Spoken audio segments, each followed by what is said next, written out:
Halo teman-teman, balik lagi dengan saya di Crypto In. Selamat siang teman-teman semua ya. Semoga hari ini luar biasa buat kita semua. Dan buat teman-teman di rumah yang dalam keadaan kurang enak badan atau dalam keadaan sakit, saya doain cepat sembuh teman-teman ya. Biar kita bisa trading dan trading bareng lagi.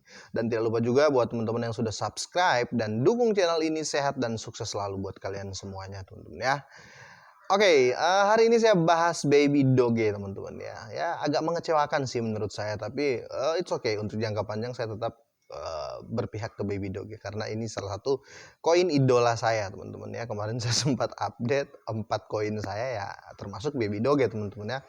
Di sini daya beli di Baby Doge ini sebenarnya menurun teman-teman. Jujur saja, sebenarnya menurun hingga terjadi sideways.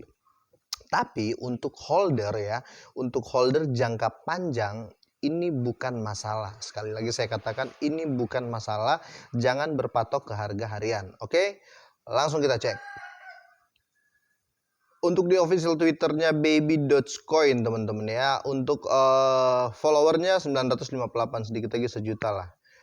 Oke, dan di sini yang menurut saya sangat patut kita hargai, patut kita wowkan ya, bisa dibilang ya. Saya juga agak kaget ketika ada metaverse-nya Baby Doge ini teman-teman ya. Kita translate. Jadi seakan-akan memang benar teman-teman ya, karena banyak yang nge-DM saya juga, "Bang, Baby Doge masuk metaverse ya," dan lain-lain. Apakah Anda ingin melihat Baby Doge di metaverse? Ya, tentu teman-teman. Nah, ini yang saya bilang ya, teman-teman. Kenapa kita harus memilih token-token yang betul-betul bergerak naik ya, yang betul-betul bukan harga ya, bukan harga ajal. Tapi di sini saya lebih condong ke project, ke apa namanya? Project, terus kegiatan lah ya, bisa dibilang gitu ya. Bergerak lah intinya. Jangan seminggu sekali update ya, atau sebulan sekali update, tidak menunjukkan kalau dia ini hidup gitu loh. Tetapi ini kan membuktikan bahwa timnya bekerja teman-teman ya, timnya bekerja, dan timnya kalau bekerja berarti timnya ada gitu loh teman-teman. Ini yang akan membuat saya semangat. Tapi terlepas dari ini, Baby Doge juga mengalami kemunduran teman-teman. Seperti yang saya bilang, saya nggak mau bahas yang enak-enak juga. Kemunduran terjadi di Baby Doge, tapi saya rasa ini nggak akan parah teman-teman ya. Karena daya beli orang di Baby Doge sempat menurun ya. Masih sangat masuk akal ya. Pembelian menurun masih sangat masuk akal. Kenapa? Semua pasar ya di beberapa hari kemarin lagi hijau, jadi otomatis orang itu tidak berfokus ke Baby Doge lagi teman-teman ya. Beberapa orang tidak berfokus, malahan yang lain mulai menyerok Saitama lagi, mulai menyerok fake token lagi, mulai menyerok Kisu lagi, karena pada hijau semua teman-teman. Nah, jadi terbagi ya. Kalau dari saya pribadi berpikiran seperti itu. Holdernya hanya terbagi gitu loh ya. Terbagi dalam arti uangnya dibagi gitu loh. Bukan daya jual, bukan daya minat, daya belinya yang hancur, nggak seperti itu teman-teman ya. Kita baca artikelnya ya. Oke, mengapa kondisi merupakan persyaratan ya? Mengapa kondisi ini merupakan persyaratan agar Baby Dogecoin pulih ya? Baby Doge salah satu koin paling populer ya dari luar angkasa, ini translate-nya teman-teman ya. Telah mengalami hari-hari yang menguntungkan dan tidak menguntungkan juga ya. Pada periode antara November hingga pertengahan Desember, koin ini pada umumnya mengalami tren turun. Oke. Tepat setelah itu ia memulai fase tren naiknya. Dalam retrospeksi ya, Baby Doge mencapai puncak lokal pada 17 Januari kemarin teman-teman. Setelah mendaftarkan 2 candle yang sangat panjang dalam 2 minggu terakhir di bulan yang sama, Baby Doge memulai fase konsolidasinya dan terus berada di zona yang sama bahkan sampai sekarang. Ya, itulah yang saya bilang tadi, sideways ya, kalau kita lihat dari gambar ini. Menguraikan aspek mengapa ya. Selama 18 hari terakhir kinerja Baby Doge kurang vitalitas ya. Jadi kurang ngejreng ya, kurang strong lah ya.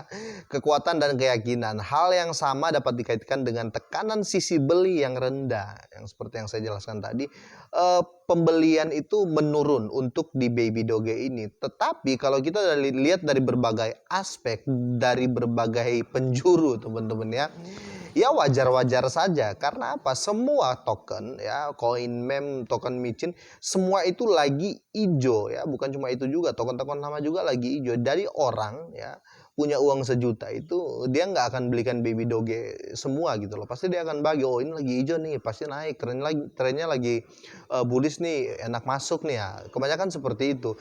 Beda halnya teman-teman, waktu semua merah dan baby doge ini hijau sendiri. Nah, orang akan berfokus ke baby doge, teman-teman ya. Itu untuk skala pasarnya, teman-teman. Kira-kira seperti itu. Jadi menurut saya ini bisa diiyakan lah ya, tetapi dengan alasan yang tadi saya jelaskan. Sekarang ada fakta yang diketahui bahwa baby doge biasanya adalah koin yang didominasi ikan paus atau paus ya. Dan tindakan holder semacam itu memiliki suara yang mengesankan dalam tren harganya ya. Pada tahap ini perlu dicatat bahwa transaksi yang dilakukan oleh 100 holder teratas ya dari koin telah menurun sejak pertengahan Januari. Oke, telah menurun sejak pertengahan Januari, iya karena pasar sudah pulih waktu itu ya, sudah mulai pulih hingga orang membagi asetnya gitu loh. Data dari Wellstate mengungkapkan bahwa nilai transaksi pada hari Rabu khususnya telah turun ke level terendah beberapa hari. Ya, ini jadi kelihatan sekali ya dari grafiknya di gambar ini teman-teman ya. Tapi yang penting holdernya nggak kabur, itu yang penting teman-teman. Kalau holdernya yang kabur, ini akan bahaya. Tapi sejauh ini saya lihat holder tetap aman-aman saja gitu loh. Walaupun yang lain yang baru masuk ya, yang masuk kemarin di angka 6, wah agak nyesek tuh. Tapi santai bersantai. Selanjutnya keadaan matriks lainnya juga tampak memburuk pada waktu per. Saldo rata-rata dari holder tersebut telah turun ke angka di bawah 250k miliar ya. Jadi sudah turun lah ya, sudah turun untuk asetnya mungkin kemarin 1000 mungkin dia melakukan penjualan hingga tinggal 750. Nah, kira-kira seperti itu. Tapi itu kan seperti yang saya katakan itu pengaruh pasar memang lagi hijau ya teman-teman. Jadi nggak usah panik, nggak usah panik. Untuk membuat luka lebih buruk ya, volume transaksi holder teratas telah menyusut 93% dalam jangka waktu yang sama. Ini besar sekali teman-teman. Sementara aliran bersih juga terus mencatat jangka negatif yang sesuai. Jadi datanya jelas di sini teman-teman. Jadi sampai dan kecuali para holder teratas ini mengambil alih dan mulai melakukan pekerjaan berat lagi, baby Dogecoin akan merasa sulit untuk pulih teman-teman ya. Jadi begini, kesimpulannya tuh gini teman-teman ya. FOMO ya, FOMO sekarang, market sekarang ya, tren bullish atau tren naik sekarang itu mempengaruhi hampir semua token, teman-teman ya. Kalau kita bahas secara kita pribadi ya, seperti yang saya bilang tadi, kalian beli koin A, tiba-tiba koin B naik, otomatis kalian akan membagi aset kalian di koin A dan separuhnya pasti akan membeli koin B dong. Ya enggak, apalagi yang sudah nyangkut di koin A. Pasti dia akan mencari keuntungan di koin B yang sedang up. Nah, itulah yang sedang terjadi sekarang.